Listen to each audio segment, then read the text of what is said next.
Top with butter, syrup, and fresh fruits. First, let's add our flour and sugar. Then, some baking powder and a pinch of salt. Now give it all a good whisk.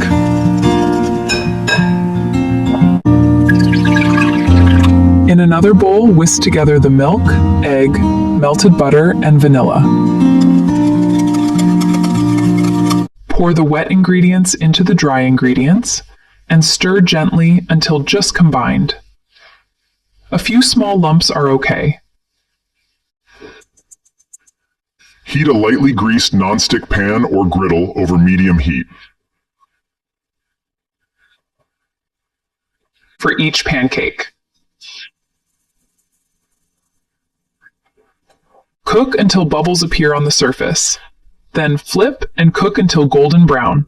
Top with butter, syrup, and fresh fruits.